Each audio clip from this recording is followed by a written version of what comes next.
Bom dia, boa tarde, boa noite, boa madrugada. Independente da hora que você está assistindo, seja bem-vindo. E comenta aí, de qual cidade você está vendo essa história. E se essa história apareceu para você, é porque ela merece ser ouvida. Então já se inscreve no canal para não perder mais nenhuma como essa. O silêncio do campo tinha cor de lágrima seca. Meu nome é João Batista dos Santos, tenho 52 anos e há 3 que não ouço mais o riso de Helena ecoando pela varanda da fazenda. O câncer levou ela numa manhã de setembro, quando as primeiras chuvas começavam a molhar a terra ressecada do sertão de Goiás. Desde então, acordo todos os dias às 5 da madrugada, não porque preciso. Acordo porque o silêncio da casa vazia me expulsa da cama como um fantasma que não me deixa descansar. A fazenda São Benedito fica a 15 quilômetros de Pirenópolis, numa estrada de terra vermelha que corta o cerrado como uma cicatriz antiga. Herdei essas terras do meu pai, que herdou do pai dele. São 400 alqueires de pasto, gado zebu, algumas cabeças de cavalos crioulos e uma solidão que pesa mais que qualquer fardo que já carreguei no lombo. Helena costumava dizer que eu falava mais com as vacas do que com ela. Não era mentira, sempre fui homem de poucas palavras, mas depois que ela se foi, as palavras simplesmente secaram na minha garganta como córrego no meio da seca. Os vaqueiros, Zé da Silva e o menino Toninho, fazem o serviço sem precisar que eu fale muito. Eles sabem que desde o velório eu ando meio perdido entre os mourões da cerca e as lembranças que teimam em brotar no meio do dia. Nesta manhã de quinta-feira, o calor já prometia apertar desde cedo.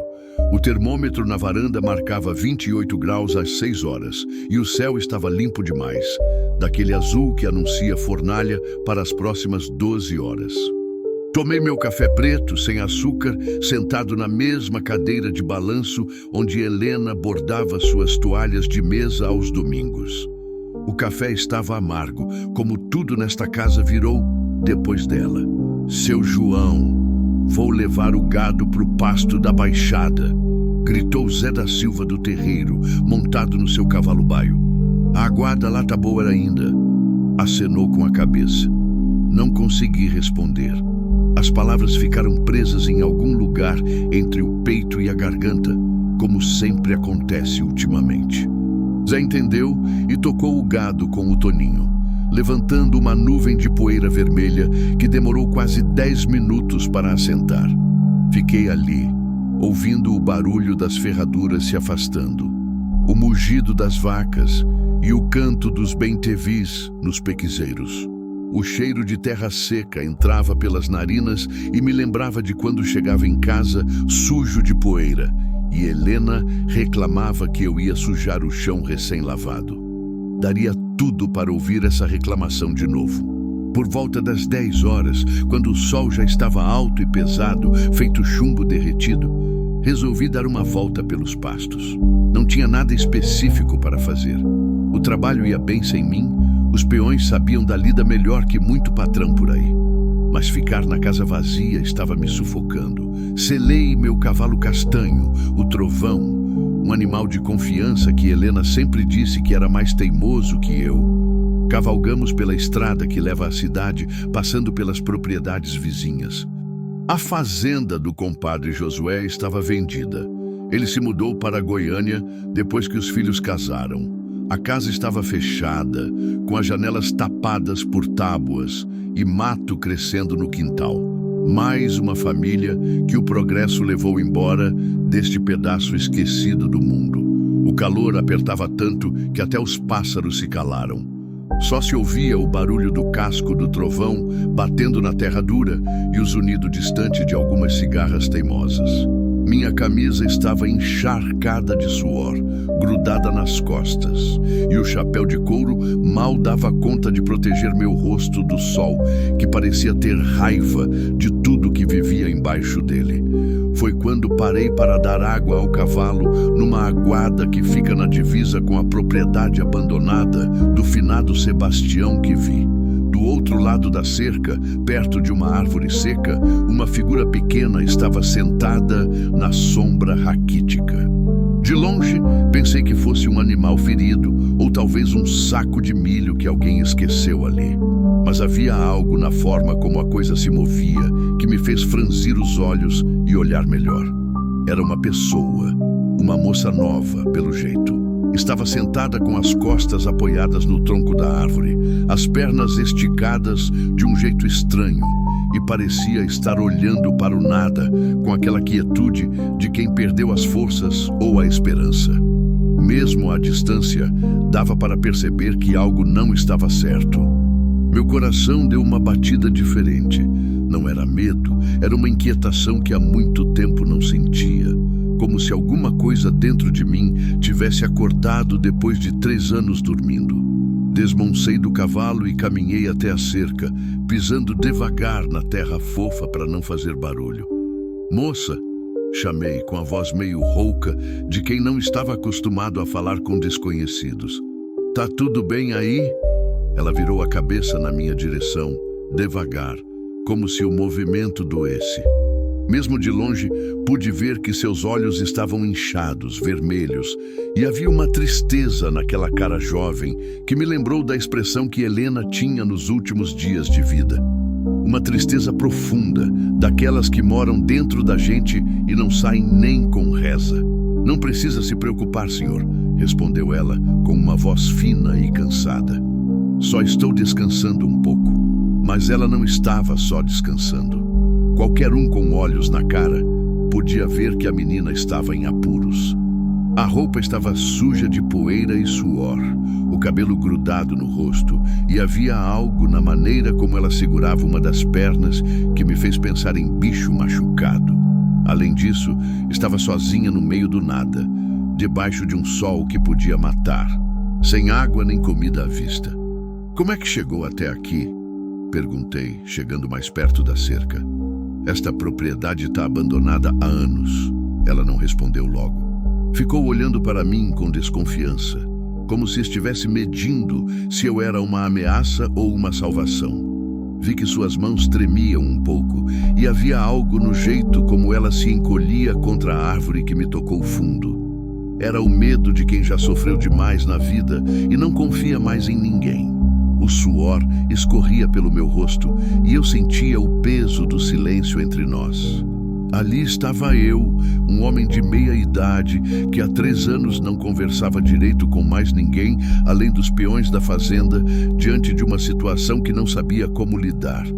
Mas algo dentro de mim, talvez a lembrança da gentileza que Helena sempre teve com os necessitados que batiam na nossa porta, me impediu de dar as costas e ir embora.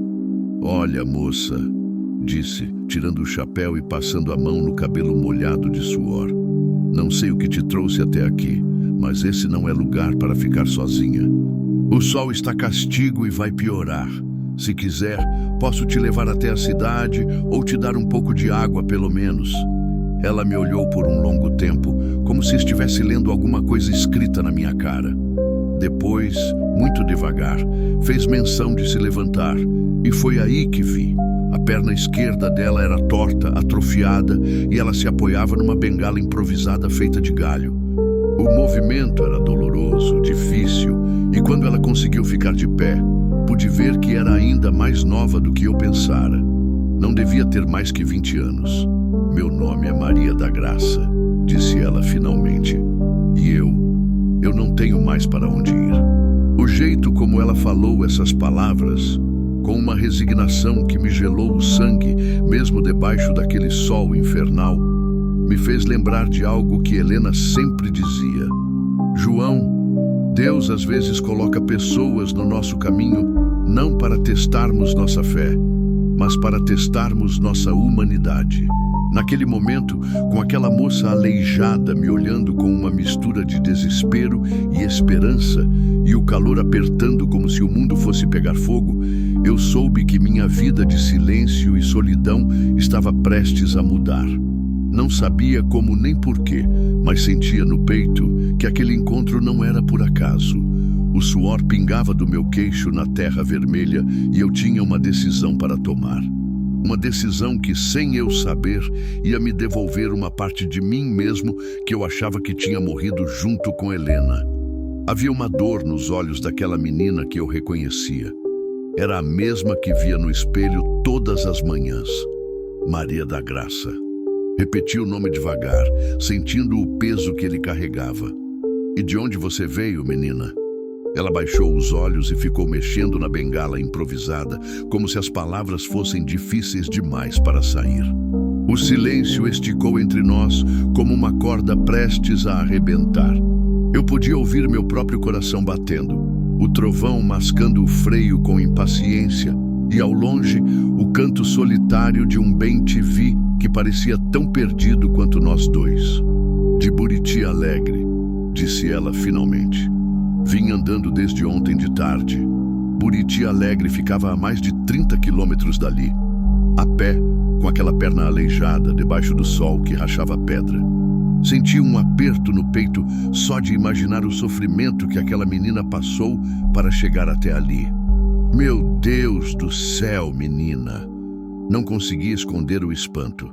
30 quilômetros com essa perna? Por que você fez uma coisa dessas? Os olhos dela se encheram de lágrimas, mas ela fez força para não chorar. Vi que as mãos tremiam mais forte agora, e havia uma palidez no rosto que me preocupou. Não era só cansaço, era algo mais profundo, mais urgente.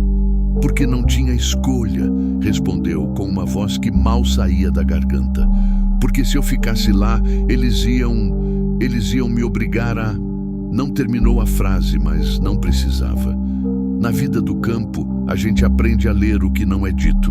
Havia medo naqueles olhos jovens, um medo que ia além do cansaço ou da fome. Era o medo de quem foge de alguma coisa pior que a morte. Olha aqui, Maria da Graça, disse, passando por baixo da cerca de arame farpado com cuidado para não rasgar a camisa. Você não pode ficar aqui. Este sol vai te matar antes do meio-dia. Vou te levar para minha casa, te dar comida e água, e depois a gente vê o que fazer. Ela se encolheu ainda mais contra a árvore. O senhor não me conhece. Como sabe que pode confiar em mim? A pergunta me pegou de surpresa. Não porque fosse difícil de responder, mas porque fazia muito tempo que ninguém me perguntava nada que exigisse que eu pensasse sobre meus próprios sentimentos. Olhei para aquela menina aleijada, suada, com medo, mas ainda assim preocupada em não causar problemas para um estranho, e senti alguma coisa mexer no fundo do peito. Porque Helena sempre dizia que quando a gente encontra alguém precisando de ajuda, não é por acaso, respondi surpreendendo a mim mesmo com a franqueza. E porque você me lembra ela quando estava doente. A mesma coragem de quem sofre em silêncio. Maria da Graça me olhou com uma expressão que não consegui decifrar. Havia surpresa ali, e algo mais, talvez esperança, talvez apenas o alívio de quem não esperava encontrar bondade no mundo. Quem era Helena? Minha esposa. Morreu há 3 anos. Disse isso de um jeito mais natural do que esperava. Geralmente, falar sobre Helena me deixava com um nó na garganta que demorava horas para passar.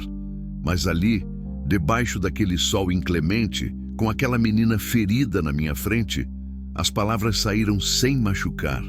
Sinto muito, disse ela com uma sinceridade que me tocou. Deve ser muito difícil ficar sozinho depois de tanto tempo juntos. É, concordei. Mas hoje eu não estou sozinho. Hoje eu encontrei você. Pela primeira vez desde que a vi, Maria da Graça esboçou algo parecido com um sorriso. Era fraco, cansado, mas era um sorriso. E fazia tanto tempo que eu não via alguém sorrir para mim que senti os olhos arderem. Pode me ajudar a chegar até seu cavalo? Perguntou ela. Minhas pernas estão meio fracas. Não hesitei. Passei o braço ao redor da cintura dela. Era magra demais, parecia que tinha passado fome, e a ajudei a caminhar até onde estava o trovão. Cada passo era um esforço para ela, mas não reclamou uma única vez. Havia uma dignidade naquela menina que me impressionava. Nunca andei de cavalo, confessou quando chegamos perto do trovão. Não se preocupe, ele é manso, e eu vou segurando você. Ajudei-a a subir na sela, colocando-a na frente e montei atrás. O contato me deixou meio desconfortável no começo. Fazia 3 anos que não chegava tão perto de outra pessoa, mas logo me acostumei. Ela cheirava a suor e poeira, mas também a algo doce, talvez sabonete de glicerina ou água de flor de laranja. "Se segurem aí", avisei, tocando o cavalo devagar. A volta para casa demorou mais que o normal, porque parei várias vezes para dar um gole d'água para ela do cantil que sempre carregava na sela.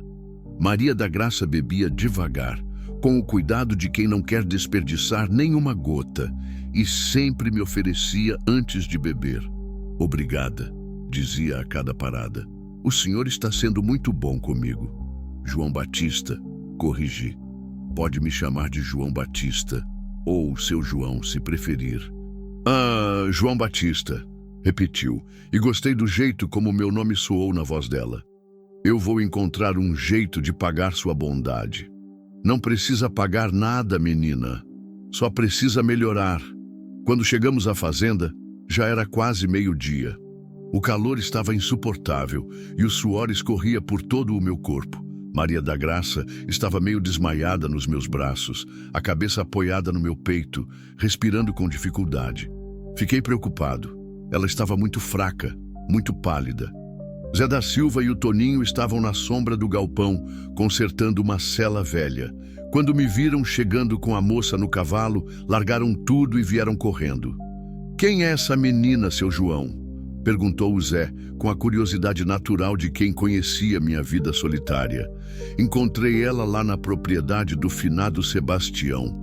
Veio andando desde Buriti Alegre, com a perna aleijada. Está precisando de ajuda." O Zé e o Toninho se entreolharam, mas não fizeram mais perguntas.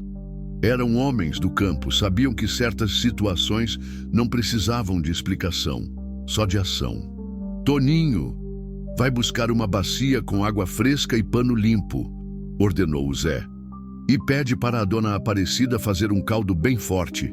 Esta menina está precisando de comida." Dona Aparecida era uma senhora que vinha 3 vezes por semana para fazer a limpeza da casa e cozinhar. Por sorte, era um dos dias dela. Em poucos minutos, a casa que há 3 anos só conhecia silêncio estava cheia de movimento e vozes preocupadas.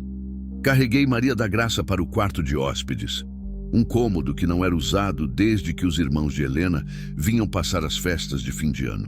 Coloquei-a na cama com cuidado, tirando as alpargatas gastas dos pés inchados e cobrindo-a com um lençol limpo.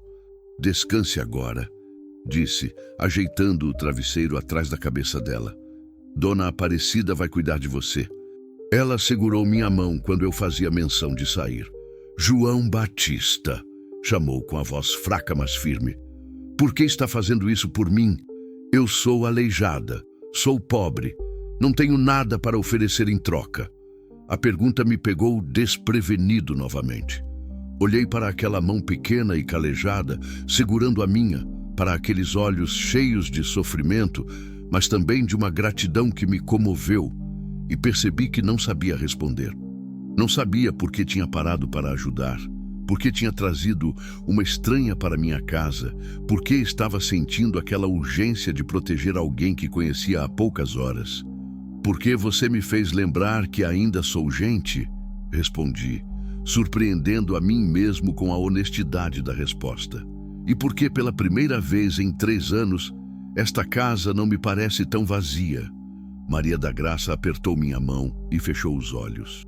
Em poucos minutos, estava dormindo um sono profundo, exausta pelo esforço da caminhada e pelo alívio de estar finalmente em segurança. Fiquei ali parado, olhando para aquela menina dormindo na cama do meu quarto de hóspedes, e senti que alguma coisa fundamental havia mudado na minha vida. Não sabia o que era, não sabia para onde ia levar, mas sentia no peito uma inquietação que não era ruim. Era como se uma parte adormecida de mim tivesse acordado.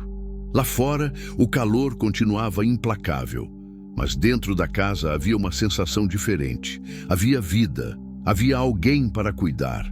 Havia uma razão para estar vivo que ia além da rotina vazia dos últimos 3 anos. E pela primeira vez desde a morte de Helena, eu não estava fugindo do silêncio. Estava aprendendo a escutar o que ele tinha para me dizer. Às vezes, a confiança cresce devagar, como planta no sertão. Precisa de tempo, paciência e um pouco de fé. Maria da Graça dormiu por quase 20 horas seguidas.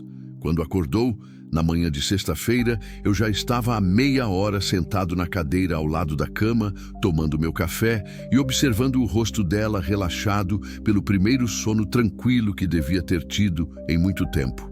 Dona Aparecida tinha deixado uma jarra com água fresca na mesinha de cabeceira e um prato com biscoitos de polvilho que exalavam um cheiro caseiro que há anos faltava naquela casa. "Bom dia", disse ela com a voz ainda rouca de sono. "Que horas são?" "Quase 7 da manhã. Você dormiu feito uma pedra." Ela tentou se sentar na cama e fez uma careta de dor. A perna aleijada estava inchada e roxa, e pude ver que cada movimento era um sacrifício. Mesmo assim, não reclamou. Havia uma resistência naquela menina que me impressionava, como se a vida já tivesse lhe ensinado que reclamar não adianta nada. "Preciso ir ao banheiro", disse, com as bochechas vermelhas de vergonha. "Mobo, claro, deixe-me ajudar você." Passei o braço ao redor da cintura dela e a ajudei a se levantar. Era leve demais, frágil demais, e quando apoiou o peso na perna boa, senti que tremia. Caminhamos devagar até o banheiro da casa, eu segurando firme para que não caísse. "Consegue sozinha daqui?" perguntei, parando na porta. "Consigo, obrigada." Esperei do lado de fora, encostado na parede, ouvindo os barulhos da manhã na fazenda. Zé da Silva estava ordenando as vacas no curral. O Toninho cantava uma moda de viola enquanto lavava os baldes, e ao longe se ouvia o mugido do gado se espalhando pelos pastos. Era uma sinfonia que eu conhecia de cor, mas hoje soava diferente, menos solitária, menos pesada. Quando Maria da Graça terminou, a ajudei a voltar para o quarto. Desta vez, ela se apoiou mais em mim e percebi que estava observando tudo ao redor com curiosidade. As fotografias na parede, os móveis simples, mas bem cuidados, os detalhes que contavam a história de uma casa que um dia foi cheia de amor. "Sua esposa era bonita", comentou, olhando para uma foto de Helena na cômoda. "Era a mulher mais bonita do mundo", respondi, sem pensar 2 vezes. "Pelo menos para mim." "Vocês tiveram filhos?" A pergunta me apertou o peito. Era um assunto que ainda doía, mesmo depois de tanto tempo. Helena não podia ter filhos. Tentamos por muitos anos, fizemos tratamento em Goiânia, mas não deu certo. Foi uma das grandes tristezas da nossa vida. Maria da Graça ficou quieta por um momento, respeitando minha dor. Depois, com uma delicadeza que me surpreendeu, disse: "Às vezes Deus tem outros planos para a gente. Planos que a gente não entende na hora, mas que fazem sentido depois." "Você acredita mesmo nisso?" "Tenho que acreditar", respondeu com uma convicção que contrastava com sua idade. "Se não acreditar, como é que vou explicar todo o sofrimento que já passei?" Ajudei-a a se acomodar de volta na cama e trouxe o café da manhã que Dona Aparecida havia preparado. Pão de queijo ainda morno, leite com café, geleia de pequi e manteiga fresca. Maria da Graça comeu devagar, saboreando cada pedaço como se fosse a coisa mais preciosa do mundo. "Faz tempo que não como uma comida tão boa", disse, lambendo os dedos com um gesto infantil que me fez sorrir. "Dona Aparecida cozinha que nem anjo." Helena sempre dizia que ela tinha mão abençoada. "E onde ela está agora?" "Dona Aparecida", digo. "Deve ter ido para casa cuidar do netinho. Ela vem 3 vezes por semana para me ajudar com a limpeza e a comida. Desde que Helena morreu, eu meio que me esqueci de como cuidar de uma casa." Maria da Graça terminou de comer e ficou olhando pela janela do quarto, que dava para o quintal, onde algumas galinhas ciscavam debaixo da mangueira. Havia uma expressão pensativa no rosto dela, como se estivesse tomando uma decisão difícil. João Batista, disse finalmente. O senhor tem direito de saber por que eu fugi de Buriti Alegre. Senti o coração acelerar. Desde que a encontrei, vinha imaginando 1000 histórias diferentes, mas sempre respeitando o silêncio dela. Agora que ela estava disposta a falar, não sabia se estava preparado para ouvir. Só conta se quiser, menina. Não sou de julgar ninguém. Ela respirou fundo e começou a falar, com a voz baixa, mas firme. Moro com minha mãe e meu padrasto numa casinha de 2 cômodos no final da vila. Minha mãe é lavadeira e meu padrasto bebe demais, vive sem trabalho. Desde pequena, sou motivo de vergonha para eles. Uma filha aleijada é um fardo que eles nunca quiseram carregar. Parou para tomar um gole de água. Vi que as mãos tremiam de novo. Na semana passada, meu padrasto chegou em casa bêbado e disse que tinha feito um trato com Genuíno Pereira, um homem de 50 anos, viúvo, que tem umas terras do outro lado da cidade. Ele ia me dar para o Genuíno em troca de quitar uma dívida de jogo. Senti o sangue ferver.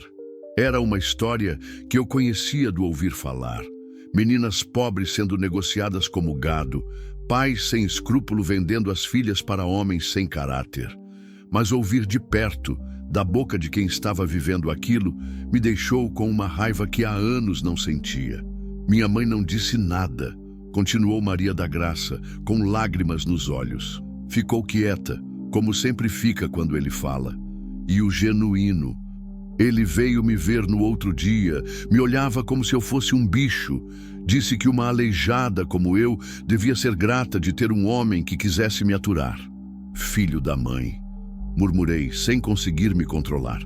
Na quinta-feira, meu padrasto disse que no domingo eu ia para a casa do Genuíno, que era para eu me preparar para ser uma boa esposa, que aleijada não podia dar luxo de ser exigente.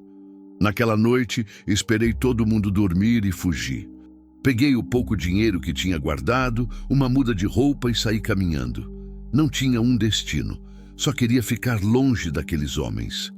Fiquei calado por um longo tempo, digerindo a história. A raiva que sentia do padrasto e do tal Genuíno se misturava com uma admiração profunda pela coragem daquela menina. Fugir sozinha, aleijada, sem dinheiro nem destino, era preciso uma força interior que muitos homens adultos não tinham. E agora? Perguntei. O que você pretende fazer? Não sei, confessou. Sei que não posso voltar. Se voltasse, eles iam me obrigar a casar com aquele homem e eu prefiro morrer. A forma como disse essas últimas palavras me gelou. Havia uma determinação ali que não era só coragem, era desespero de quem chegou no limite. Olha aqui, Maria da Graça, disse, me levantando da cadeira e caminhando até a janela. Você não vai morrer e não vai se casar com homem nenhum se não quiser. Pode ficar aqui o tempo que precisar, até a gente encontrar uma solução. Mas eu não posso ficar aqui forever. O senhor tem sua vida, seu trabalho. E além do mais, que vão dizer na cidade? Um homem solteiro com uma moça jovem na casa? Que falem o que quiserem, respondi, surpreendendo a mim mesmo com a firmeza da resposta. Esta casa é minha, estas terras são minhas e eu ajudo quem eu quiser. Além do mais, você não está sozinha aqui. Tem Dona Aparecida, tem o Zé e o Toninho. É gente de confiança. Maria da Graça me olhou com uma expressão que misturava gratidão, surpresa e algo que não consegui identificar. Depois, começou a chorar. Não um choro de tristeza, mas de alívio. Como se um peso imenso tivesse saído dos ombros dela. Por que está fazendo isso por mim? Perguntou entre as lágrimas.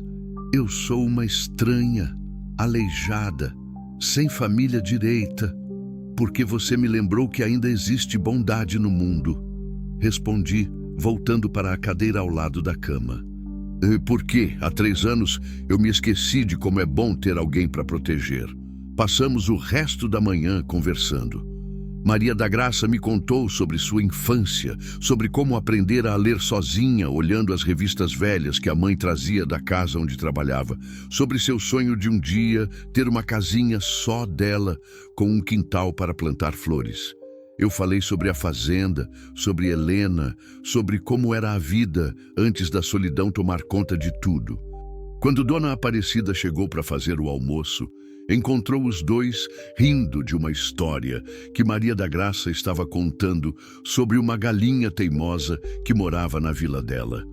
Era um riso sincero, gostoso, que fazia muito tempo que não ecoava por aquelas paredes. "Ué, seu João", disse Dona Aparecida com um sorriso maroto. "Faz 3 anos que não vejo o senhor rir assim." "É que a menina tem o dom de contar história", respondi sem jeito. "Que bom", disse Dona Aparecida, piscando para Maria da Graça. Esta casa estava precisando de alegria. Naquela tarde, enquanto Maria da Graça descansava, fiquei na varanda pensando em como a vida pode mudar de uma hora para outra. 48 horas antes, eu era apenas um viúvo solitário tocando uma fazenda por pura obrigação. Agora, tinha uma razão para acordar cedo, para preparar café reforçado, para me preocupar com alguém. Não era amor.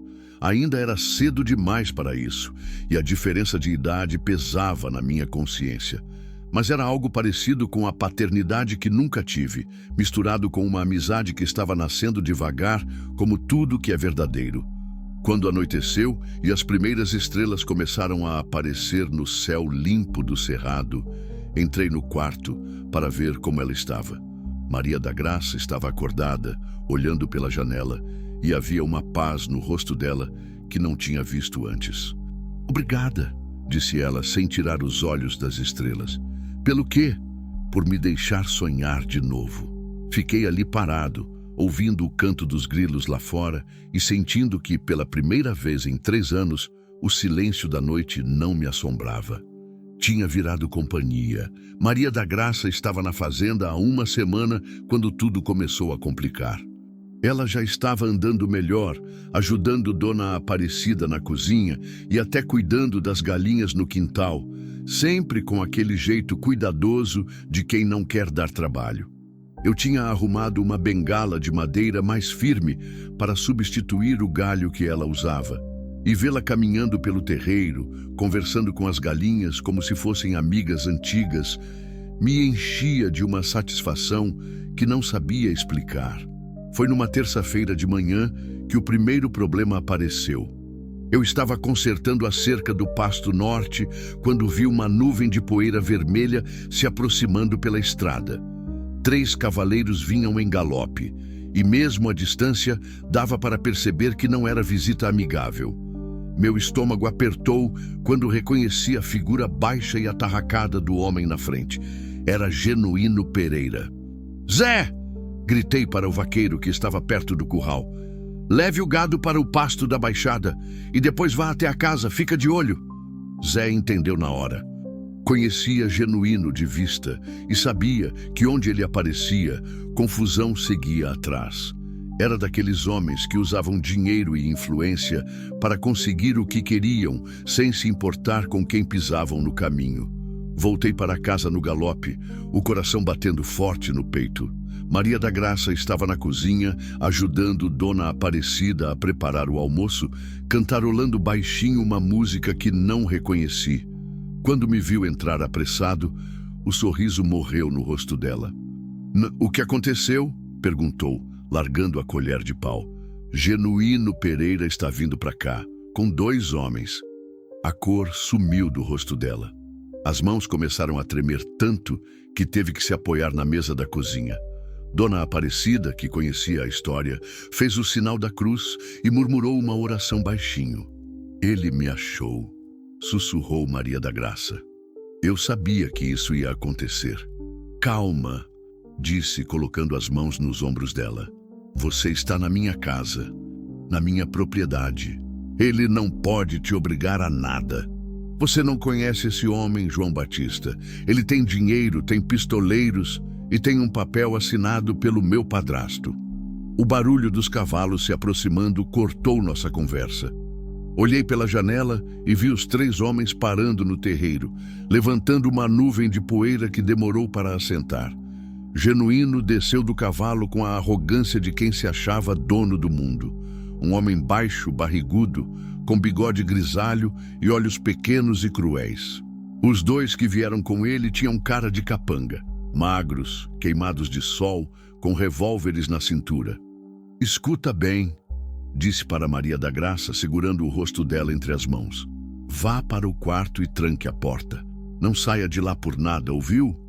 E se ele não aceitar? E se ele... Deixa comigo. Vai." Ela hesitou por um segundo, depois me beijou rapidamente na testa.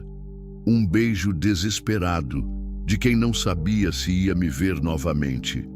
E saiu correndo para o quarto. Ouvi a porta bater e a chave girar na fechadura. Respirei fundo, ajeitei o chapéu e saí para o terreiro. Genuíno estava parado no meio do pátio, as mãos na cintura, olhando ao redor, como se estivesse avaliando uma propriedade que pensava em comprar. "Genuíno!" cumprimentei, sem disfarçar a frieza na voz. "O que te traz aqui?" "Ué, João Batista", respondeu ele com um sorriso falso. "Não pode mais visitar um vizinho?" "Pode, desde que seja só visita." Ele riu, mas o riso não chegou aos olhos. "Ouvi dizer que você está hospedando uma moça, uma aleijadinha que fugiu de Buriti Alegre. E daí? E daí que essa moça é minha noiva. Ou vai ser, quando eu trouxer ela de volta." "Noiva?" Não consegui esconder o desprezo. "Que casamento é esse que a noiva foge a pé no meio da madrugada?" O sorriso dele ficou mais duro. "Isso não é problema seu, João Batista. A menina está noiva comigo, tem papel passado. O pai dela me deve dinheiro e a gente fez um acordo. É tudo legal." "Legal?" Explodi. "Legal é escravizar uma menina indefesa? Legal é obrigar alguém a casar contra a vontade?" "Cuidado com as palavras", ameaçou, dando um passo na minha direção.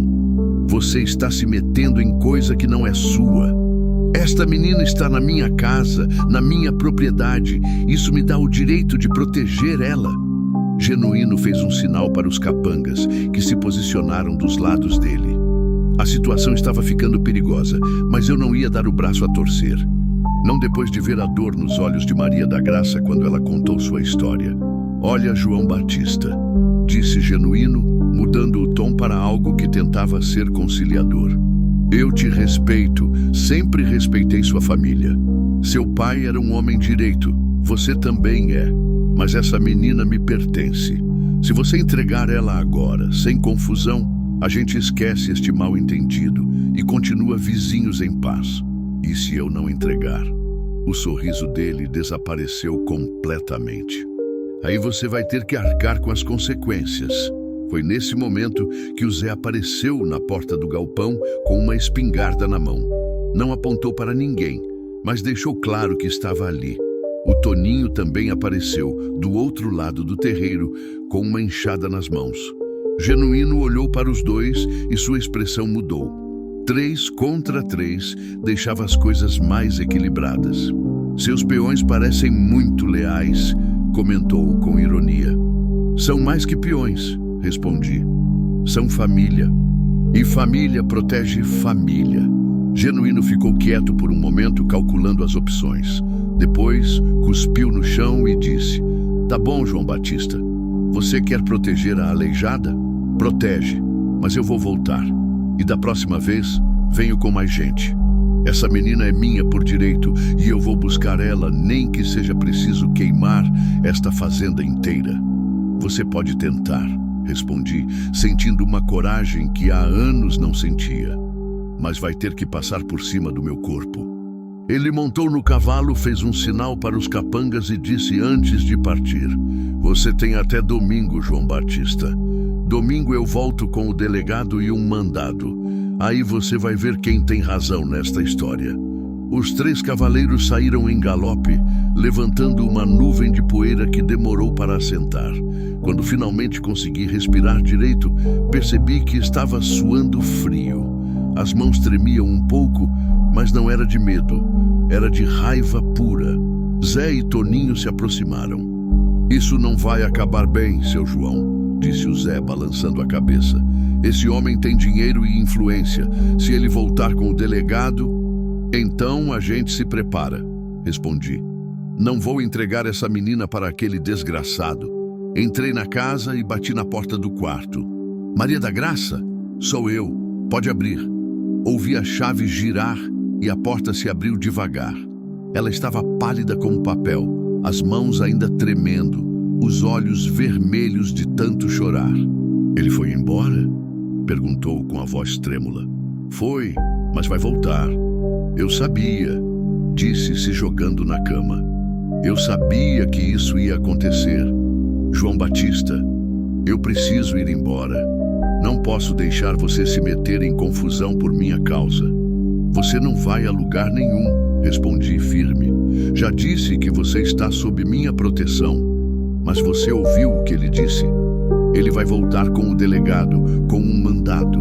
E eu não posso provar que não sou noiva dele. O papel que meu padrasto assinou... Papel assinado sob ameaça não vale nada, disse, sentando na beirada da cama. E além do mais, você é maior de idade. Ninguém pode te obrigar a casar. Você não entende como funcionam as coisas na nossa região, disse ela, balançando a cabeça.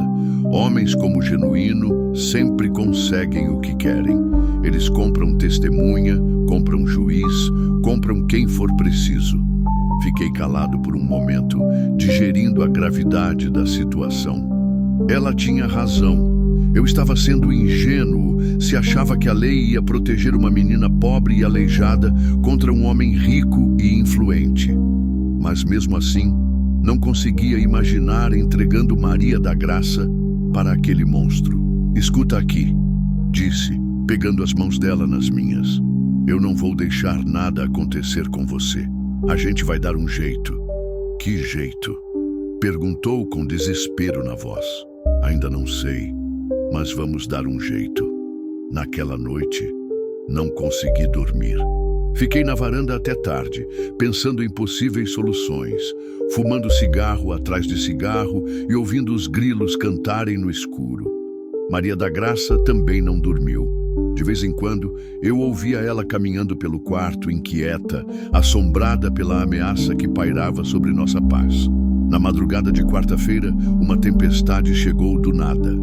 O vento começou a soprar forte, carregando poeira e folhas secas, e logo depois veio a chuva. Uma chuva grossa, pesada, que tamborilava no telhado de zinco como se fosse granizo.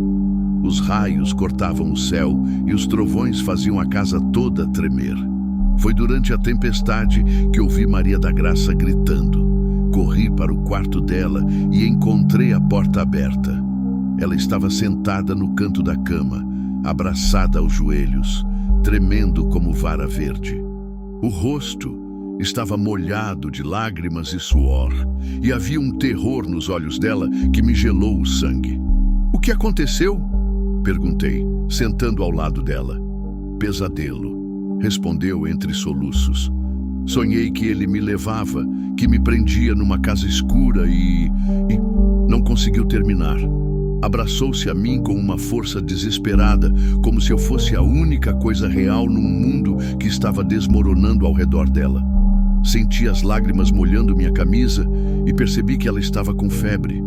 Calma, sussurrei afagando o cabelo dela. Foi só um sonho, você está segura. Mas e se não for só sonho? E se domingo ele realmente voltar e me levar? João Batista, eu prefiro morrer a casar com aquele homem. A forma como ela disse isso, com uma convicção absoluta, total, me fez entender que a situação era ainda mais grave do que eu imaginava. Não era só uma questão de casamento forçado, era uma questão de vida ou morte. Fiquei com ela até a tempestade passar, segurando sua mão e prometendo coisas que não sabia se ia conseguir cumprir. Quando finalmente ela adormeceu, já estava amanhecendo e eu havia tomado uma decisão que mudaria tudo. Se Genuíno queria guerra, ia ter guerra. Mas ele não ia levar Maria da Graça nem por cima do meu cadáver. Na quinta-feira de manhã, acordei com uma ideia que parecia louca, mas era a única saída que conseguia enxergar. Maria da Graça estava na cozinha, ajudando Dona Aparecida com o café, mas percebi que mal tinha tocado na comida. Havia círculos escuros ao redor dos olhos dela, e o jeito como se sobressaltava a qualquer barulho mostrava que o medo estava corroendo por dentro. Maria da Graça, chamei, depois que Dona Aparecida saiu para cuidar das galinhas. Preciso conversar com você. Ela me seguiu até a varanda, arrastando a perna com mais dificuldade que nos últimos dias. O estresse estava piorando tudo, até o problema físico dela. Escuta bem o que vou te dizer, comecei, escolhendo as palavras com cuidado. Existe um jeito de resolver essa situação. Um jeito que vai proteger você para sempre do Genuíno e de qualquer outro homem que queira te forçar a alguma coisa. Que jeito? Perguntou com uma centelha de esperança na voz. Casa comigo.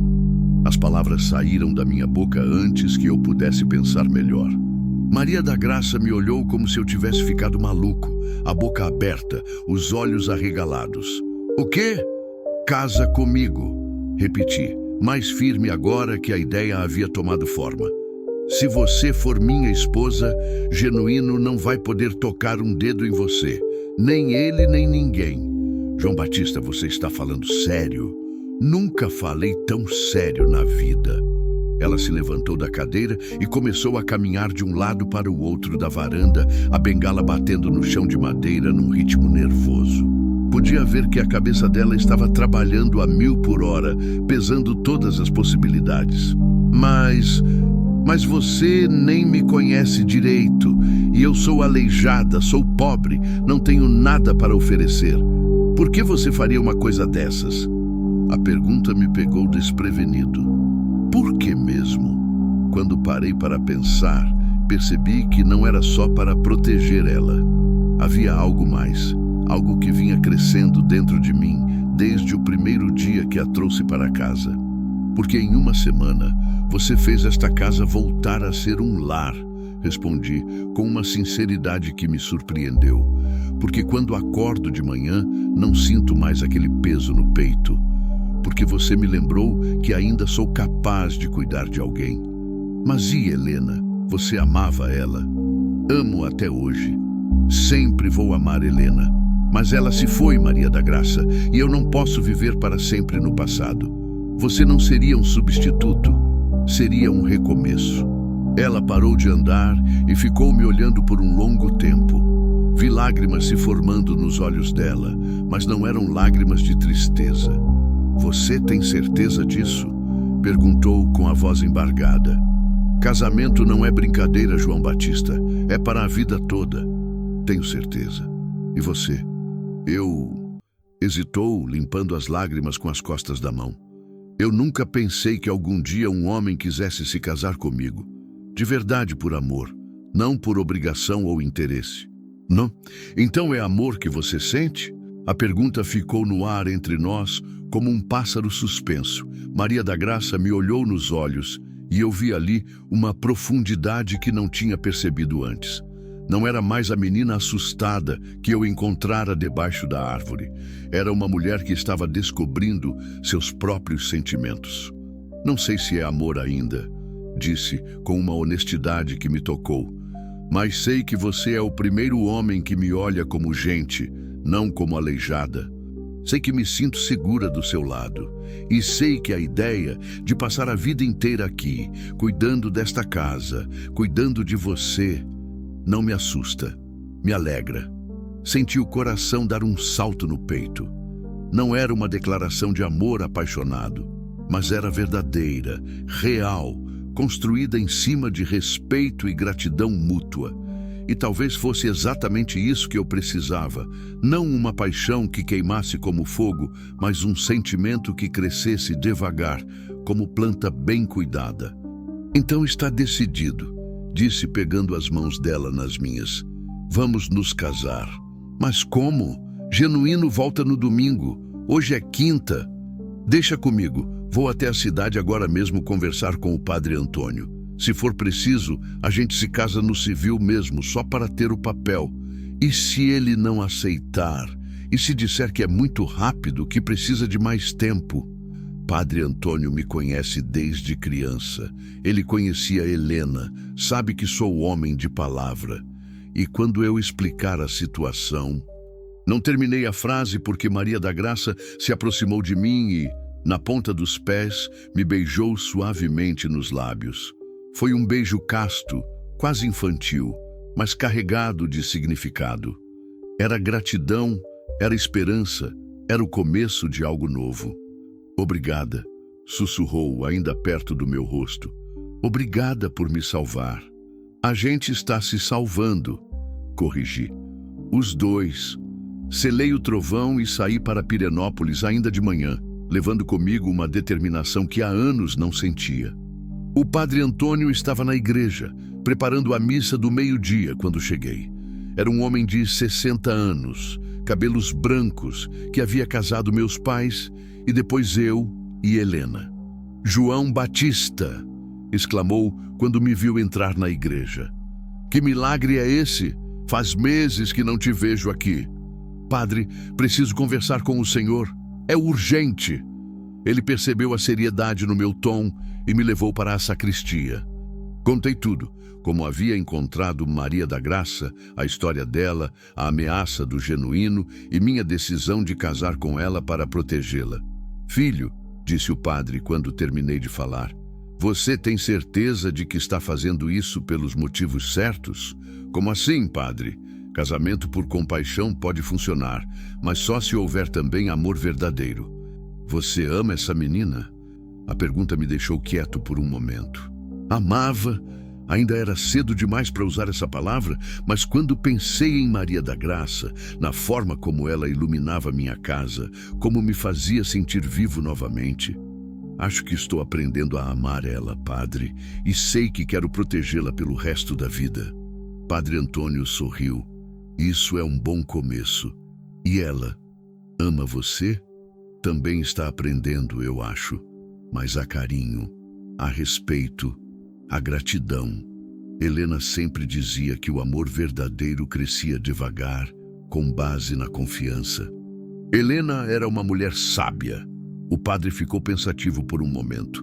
Olha, João, em circunstâncias normais, eu pediria para vocês esperarem, fazerem um curso de noivos. Mas se a situação é tão urgente quanto você diz, posso casar vocês no sábado à tarde. Só vocês dois, algumas testemunhas, uma cerimônia simples. Padre, o senhor não sabe o quanto isso significa para mim. Só me promete uma coisa, disse ele, colocando a mão no meu ombro. Promete que vai cuidar dela como ela merece. Que vai ter paciência, carinho, que vai deixar o amor crescer no tempo dele. Prometo, padre. Voltei para a fazenda com o coração mais leve que estava há anos. Maria da Graça me esperava na varanda, andando de um lado para o outro, nervosa. Quando me viu chegando, veio correndo, ou melhor, mancando rapidamente, até mim. E então, perguntou, antes mesmo que eu descesse do cavalo. Sábado à tarde, Igreja de São Benedito. Cerimônia simples, só nós e algumas testemunhas. Ela gritou de alegria e se jogou nos meus braços, me fazendo perder o equilíbrio e quase cair do cavalo. Rimos juntos, abraçados, e naquele momento senti que tinha tomado a decisão certa. Vou ser sua esposa, disse ela com os olhos brilhando. João Batista dos Santos, vou ser sua esposa. E eu vou ser seu marido, respondi, beijando a testa dela. Para o que der e vier. Dona Aparecida, que havia escutado tudo da cozinha, apareceu na porta com os olhos cheios de lágrimas de alegria. Ai, que felicidade! Exclamou. Esta casa precisava de casamento, precisava de alegria. O resto da quinta-feira e toda a sexta-feira passaram voando. Dona Aparecida assumiu os preparativos como se fosse a mãe da noiva, correndo atrás de um vestido simples, mas bonito para Maria da Graça, arrumando flores para enfeitar a casa, preparando um almoço especial para depois da cerimônia. Maria da Graça estava transformada. A mulher assustada e frágil que eu havia encontrado debaixo da árvore tinha dado lugar a uma noiva radiante, cheia de esperança e planos para o futuro. Via ela andando pela casa, medindo cortinas, imaginando mudanças, e percebia que não era só ela que estava se transformando. Eu também. Na sexta à noite, sentamos na varanda para conversar sobre o que viria depois do casamento. O ar estava fresco, cheio do perfume das flores que Dona Aparecida havia espalhado pela casa. E no céu, as estrelas pareciam mais brilhantes que o normal. João Batista, disse Maria da Graça, pegando minha mão.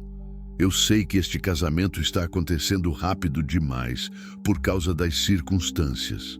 Sei que você ainda ama Helena e que eu nunca vou ocupar o lugar dela no seu coração. Maria da Graça. Deixa eu terminar, interrompeu suavemente. Eu não quero ocupar o lugar de Helena.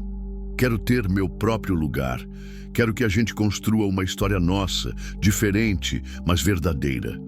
É isso que eu quero também, respondi. Uma história nossa. Então me promete uma coisa. Promete que você vai ter paciência comigo.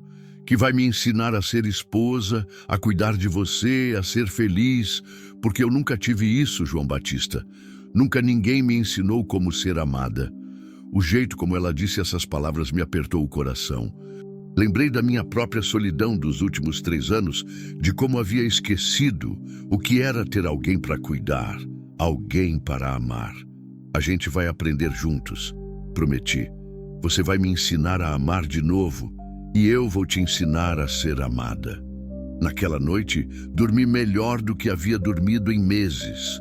E pela primeira vez desde a morte de Helena, acordei ansioso para o que o dia seguinte traria. Não com medo, mas com expectativa. No sábado de manhã, enquanto me arrumava para ir à igreja, olhei no espelho e vi um homem diferente. Os olhos não tinham mais aquela tristeza permanente, os ombros não carregavam mais o peso da solidão. Não era mais um viúvo perdido na própria casa. Era um homem prestes a recomeçar a vida. Quando Maria da Graça saiu do quarto vestida de noiva, um vestido simples de algodão branco que Dona Aparecida havia conseguido na cidade, com flores no cabelo, senti que o coração ia saltar pela boca. Ela estava linda. Não era uma beleza convencional, mas havia uma luz no rosto dela, uma felicidade genuína que a fazia parecer a mulher mais bonita do mundo. Como eu estou? Perguntou, meio sem jeito. Perfeita, respondi, e não estava mentindo. Fomos para a igreja na carroça enfeitada que Zé e Toninho haviam preparado, seguidos por Dona Aparecida e alguns vizinhos que haviam sido convidados. Era uma comitiva pequena, simples, mas cheia de carinho e esperança. Quando o Padre Antônio nos declarou marido e mulher, e eu beijei Maria da Graça, minha esposa, pela primeira vez como gente casada, soube que tinha feito a escolha certa. Não importava se havia começado como um casamento de proteção. O que importava era que havia virado um casamento de verdade, com chances reais de se transformar em um grande amor. E quando chegamos de volta à fazenda e vi Genuíno Pereira esperando no terreiro com cara de quem tinha comido mosca, soube que nossa história estava apenas começando. Genuíno Pereira estava parado no meio do terreiro, de braços cruzados, com aquela expressão de quem havia perdido uma aposta que tinha certeza de que ia ganhar. Ao lado dele estava o delegado Raimundo, um homem alto, magro, de bigode aparado, que eu conhecia das festas da cidade, e mais 2 capangas que não eram os mesmos da primeira visita. Desci da carroça e ajudei Maria da Graça a descer também. Ela estava com o vestido de noiva ainda, o véu meio torto do vento da viagem, mas havia uma dignidade nova na postura dela. Não era mais a menina assustada, se escondendo atrás de mim. Era minha esposa, de pé ao meu lado, enfrentando o mundo de cabeça erguida. Genuíno, cumprimentei tirando o chapéu. Delegado Raimundo. João Batista, respondeu o delegado, com aquele jeito formal que usava quando estava em serviço. Vim aqui atender uma queixa do senhor Genuíno. Ele diz que você está com uma moça que pertence a ele. Pertence? Não consegui esconder a ironia. Gente não pertence a ninguém, delegado. Ela é minha noiva, explodiu Genuíno, apontando para Maria da Graça. Tem contrato assinado, tem tudo certinho. Essa aleijada me deve obediência. Aleijada não, corrigi, sentindo o sangue esquentar. Maria da Graça dos Santos, minha esposa. O silêncio que seguiu foi tão pesado que até os passarinhos pararam de cantar. Genuíno ficou olhando para mim como se eu tivesse falado em língua estrangeira. O delegado franziu a testa, confuso. Como assim, sua esposa? Perguntou Genuíno com a voz estrangulada. Como assim mesmo? Respondi, mostrando a certidão de casamento que trouxera do bolso. Casamos hoje de manhã, na igreja de São Benedito, com o padre Antônio. Tudo legal, tudo certinho. O delegado pegou o papel e examinou com cuidado. Maria da Graça se aproximou mais de mim e segurou meu braço, não de medo, mas de apoio mútuo. Podia sentir que ela estava tão determinada quanto eu a enfrentar aquela situação. O documento está em ordem, disse o delegado devolvendo a certidão. Casamento religioso e civil, registrado em cartório. Isso não vale nada, gritou Genuíno, a cara vermelha de raiva. Ela estava comprometida comigo, tinha acordo com o pai. Tinha acordo com meu padrasto, disse Maria da Graça, falando pela primeira vez desde que chegamos. A voz saiu firme, clara, sem tremer. Um acordo que eu nunca aceitei, nunca assinei. E agora sou mulher casada, por livre e espontânea vontade. Você não podia casar sem meu consentimento, insistiu Genuíno, desesperado. Ela é maior de idade, interveio o delegado. 20 anos, segundo o documento. Pode casar com quem quiser, sem precisar de consentimento de ninguém. Vi a derrota se espalhando no rosto de Genuíno como tinta na água. Todos os planos dele, toda a certeza de que ia conseguir o que queria, tinham virado pó numa manhã de sábado. Mas conhecia homens como ele. Não iam aceitar a derrota sem tentar mais uma cartada. Tá bom, disse ele, mudando de estratégia. Se é assim, então eu quero meu dinheiro de volta. O pai dela me deve e eu fiz gastos pensando que ela ia ser minha esposa. Que gastos? Perguntei. Preparei quarto na minha casa, comprei roupa, fiz planos. Quero ser ressarcido. Quanto? 200 contos de réis. Era uma fortuna. Dinheiro suficiente para comprar várias cabeças de gado ou reformar uma casa inteira. Genuíno estava tentando me quebrar financeiramente, sabendo que um fazendeiro como eu não teria essa quantia em dinheiro vivo. Não temos esse dinheiro, disse Maria da Graça, preocupada. Temos sim, respondi, surpreendendo a todos, inclusive a mim mesmo. A verdade era que eu tinha esse dinheiro guardado. Helena sempre insistia para que mantivéssemos uma reserva para emergências, e desde a morte dela eu não havia tocado naquela poupança. Estava guardada numa lata enterrada atrás da casa, esperando por uma emergência que nunca chegara. Vou buscar o dinheiro, disse, mas quero uma coisa em troca, Genuíno. O quê? Quero que você assine um papel reconhecendo que não tem mais nenhum direito sobre minha esposa, que renuncia a qualquer pretensão, qualquer acordo que tenha existido, e que nunca mais vai incomodar ela ou nós.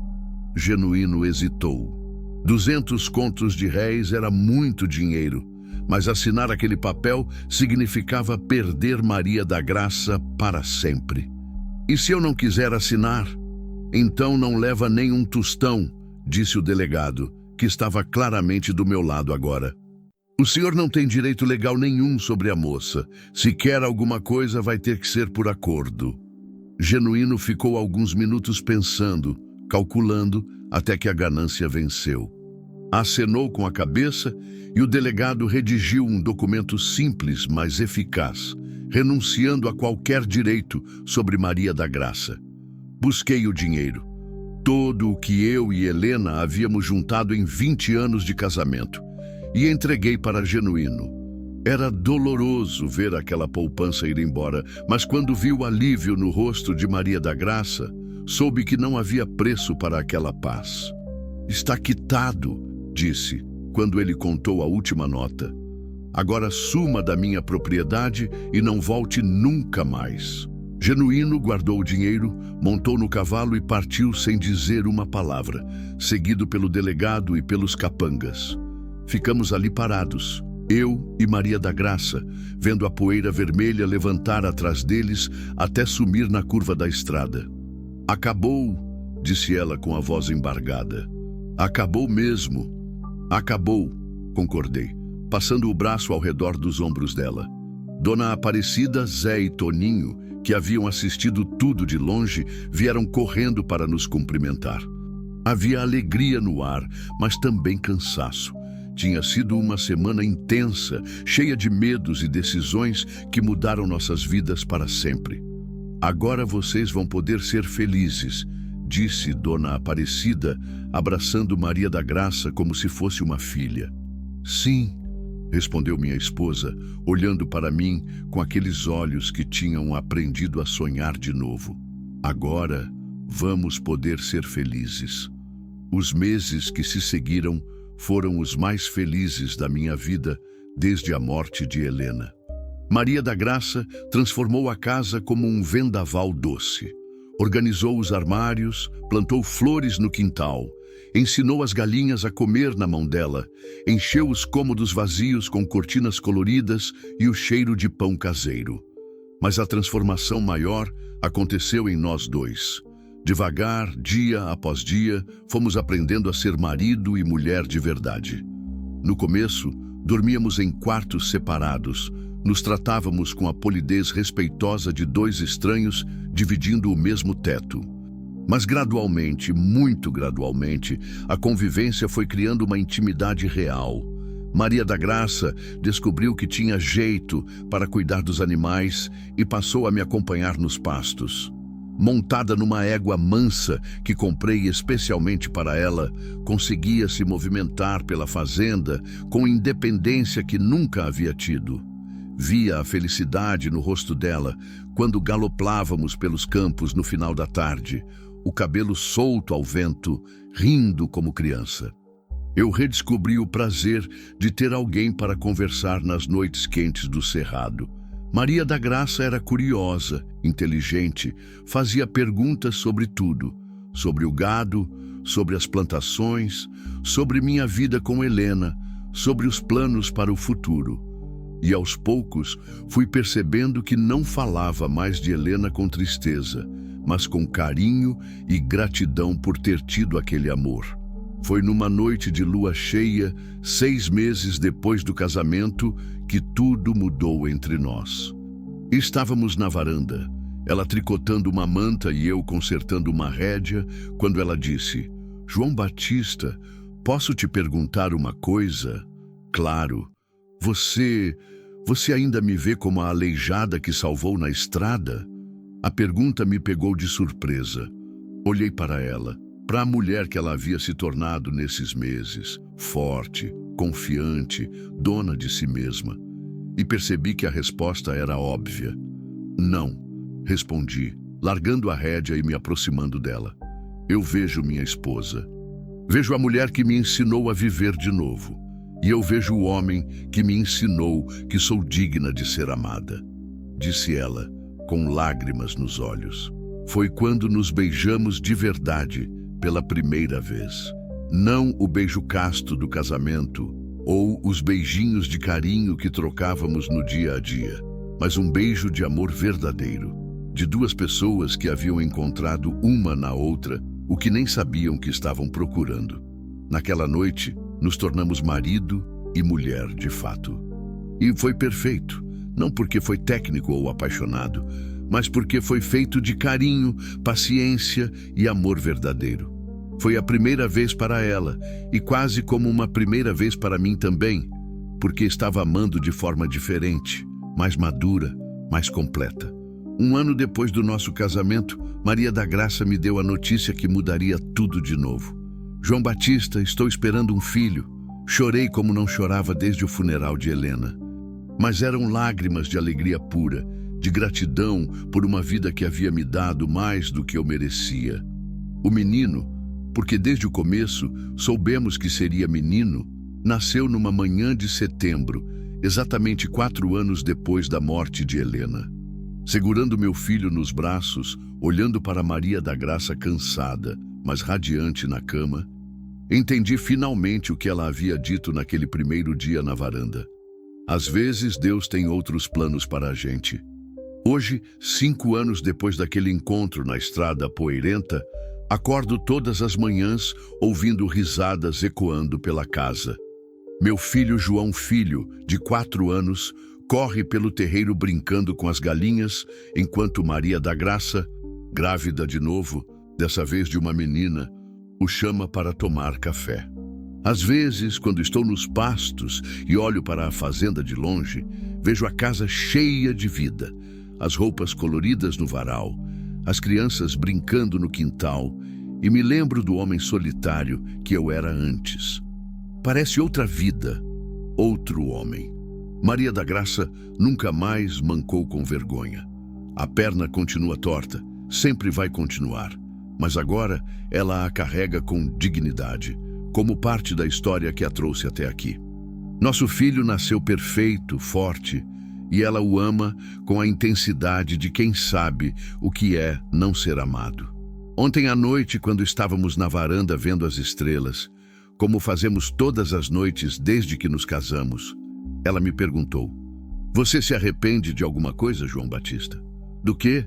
"De ter parado naquela estrada, de ter trazido uma aleijada para sua casa, de ter casado comigo." Olhei para ela, para a barriga crescida onde nossa filha se desenvolvia, para as mãos que haviam aprendido a me acariciar, para os olhos que haviam me ensinado a amar de novo, e respondi: "Me arrependo de uma coisa só." "Do quê?" "De não ter passado por aquela estrada mais cedo." Ela riu, aquele riso gostoso que ainda me arrepia, e segurou minha mão. "Acho que a gente se encontrou na hora certa", disse. "Na hora que os dois estavam prontos para se salvar." E tinha razão. Porque às vezes é assim que o amor acontece. Não como um raio que ilumina tudo de uma vez, mas como o amanhecer no cerrado, devagar, aquecendo aos poucos, até que de repente você percebe que o mundo inteiro está banhado de luz. Hoje, quando pessoas me perguntam como é que um fazendeiro viúvo e uma moça aleijada se encontraram e construíram um amor verdadeiro, eu respondo que não sei explicar. Só sei que quando a gente para de fugir da vida e resolve plantar os pés no chão, a vida tem um jeito de nos surpreender. Maria da Graça me ensinou que aleijado não é quem tem o corpo diferente. Aleijado é quem tem o coração fechado. E eu aprendi que às vezes é preciso perder tudo para descobrir o que realmente importa. O que importa não é o quanto tempo você tem para amar, mas o quanto amor você consegue caber no tempo que tem. E nós dois, cada um do nosso jeito, aprendemos a caber muito amor numa vida só. Entre a poeira vermelha do cerrado e a esperança verde dos sonhos que brotam, descobrimos que o milagre não está em ser perfeito. Está em ser aceito, amado e cuidado exatamente como se é.